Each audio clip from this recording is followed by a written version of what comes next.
Hello மக்களே, welcome to Bigg Boss review channel. இன்னும் என் சேனல் சப்ஸ்கிரைப் பண்ணலைன்னா சப்ஸ்கிரைப் பண்ணுங்கள். ஸோ திவ்யா பிஎஸ் வந்து ஸ்டார்ட் பண்ணிட்டாங்க. வினோத் போகிறாங்க அப்படின்னு தெரிஞ்சோடனே திவ்யா தான் டைட்டில் வின்னர், திவ்யா தான் டைட்டில் வின்னர், திவ்யாவுக்கு ஓட்டு போடுங்க வினோத் ஃபேன்ஸு அந்த மாதிரிலாம் பிச்சை எடுத்துகிட்டு இருக்காங்க பிஆர்ஸு. ரொம்ப கேவலமாக இருக்குது. என்ன தான் வினோத் வந்து பீப்புள் மனசை வின் பண்ணாலும் அந்த மாதிரி திவ்யா வந்து வின் பண்ணவே மாட்டாங்க. ஏன்னா திவ்யா பிஆர் வச்சு தான் ஒர்க் பண்ணிட்டுருக்காங்க. அண்ட் அதுவும் இல்லாமல் இப்போ வந்து என்னென்னா திவ்யா கிட்ட வந்து சொல்கிறாங்க, கானா வினோத்தெல்லாம் எப்படிப்பட்ட ஆள், டைட்டில் வின்னர் அப்படின்னு சொன்னும்போது அந்த மூஞ்சி செத்து போனது எத்தனை பேர் நோட் பண்ணிங்கன்னு எனக்கு தெரியல.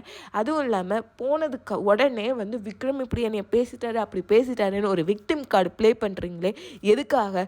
அது முடிஞ்சிருச்சு. அது போன வீக்கோ போன முன்னாடி வீக்கோ அது அட்ரஸும் பண்ணியாச்சு வீக்கெண்டில். அதை ஏன் திரும்பி திரும்பி பேசி தன்னை ஒரு வீக்டிம், மித்தவங்க எல்லாருமே கெட்டவங்க, மித்தவங்க எல்லாருமே பேசுகிறது தப்பு அப்படின்னு எப்படி நீங்கள் சொல்ல முடியும்? நீங்கள் ஒன்றுமே பண்ணலைன்னு நீங்கள் எப்படி உங்களால் சொல்ல முடியுது? நீங்கள் அரை மணி நேரம் உட்கார வச்சு அவங்கள பேசு பேசுன்னு பேசியிருக்கீங்க, ஓகேங்களா? அவங்களுக்கு ஒரு சின்ன டைமு கூட நீங்கள் கொடுத்ததில்லை. அவர் சொன்ன வார்த்தைகள் தப்பாக இருந்தாலும் அவர் சொன்ன விஷயம் கரெக்டு தான். அதை அத்தனை பேரும் இங்கே இருக்கிறவங்க அத்தனை பேரும் அதை வந்து உணர்ந்திருக்காங்க. வெளியில் இருக்க மக்களுக்கும் தெரியும். நீங்கள் வந்து பேசவே விட மாட்டீங்க. அரை மணி நேரத்துக்கு மேலே பேசுவீங்க ஒரே விஷயத்த. நீங்கள் நைட்டு ஃபுல்லாக பேசி ரெஜிஸ்டர் பண்ணுவீங்க. அப்படிப்பட்ட ஆள் தான் நீங்கள். ஃப்ரைடே ஒருத்தனை ட்ரிகர் பண்ணி அதுலேருந்து ஒரு விக்டிம் கார்டை எடுத்து நீங்கள் இந்த மாதிரி தான் கேம் ஆடினீங்க, ஓகேங்களா? நீங்கள் ரொம்ப உத்தமி அப்படிங்கிற அளவுக்கு நீங்கள் பேசக்கூடாதுங்கிறது தான் உண்மை. அண்ட் இப்போ வினோத்தோட ஃபேன்ஸுக்கிட்ட வந்து இப்போ கேட்குற மாதிரி இவங்க ஒரு விஷயம் பண்ணுறாங்க. இவங்க தான் செகண்டாக இருக்காங்கன்னு மற்ற ஹவுஸ்மேட்ஸ்க்கு தெரிஞ்சனால உங்களுக்கு தான் நாங்கள் சப்போர்ட் பண்ணுவோம் அப்படின்னு சொல்கிறாங்க. எப்படிங்க? எப்படி?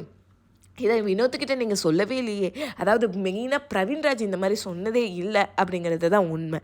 அண்ட் எனக்கு புரியவே இல்லை. ஒரு கார் இன்சிடெண்ட்டில் இந்த அம்மாவும் தான் இருந்துச்சு, இந்த அம்மாவும் தான் பார்த்துச்சு, இந்த அம்மாவும் தான் ஃபீல் பண்ணிச்சு, கை ஷோல்டர்லாம் டேப் பண்ணிச்சு. அப்படியெல்லாம் பண்ணி அதை ஒரு ட்ராமா அப்படின்னு எப்படி சொல்ல மனசு வருது அப்படின்னு எனக்கு புரியல.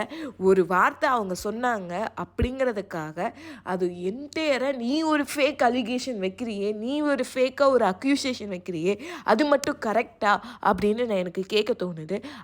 அந்த இடத்துல எல்லாருக்கும் ட்ராமா ஆனது, மக்களும் பார்த்தாங்க, மக்களுக்கும் ட்ராமா ஆனது. அதை ட்ராமான்னு சொல்கிறியே, உனக்கு என் மனசாட்சி இருக்கா அப்படின்னு கேட்க முடியுது. அண்ட் நீயும் தானே கத்துன, அப்போ உனக்குமே அது வந்து நீயும் பண்ணது ட்ராமாவா அப்படின்னு எனக்கு கேட்க தோணுது. அண்ட் இந்த பொண்ணெல்லாம் டைட்டில் வின்னராக ஆமிச்சிங்க அப்படின்னா எனக்கு புரியல. அந்த பொண்ணு தன்னை வந்து ஸ்ட்ராங் மைண்டுன்னு நினைக்குது. ஆனால் அந்த பொண்ணு ஸ்ட்ராங் மைண்டே இல்லை. ஒருத்தவங்க என்ன சொன்னாலும் அதுக்கு சேஞ்ச் ஆகி போகுதில்ல, நெகட்டிவிட்டியை க்ரியேட் பண்ணிட்டுருக்கு.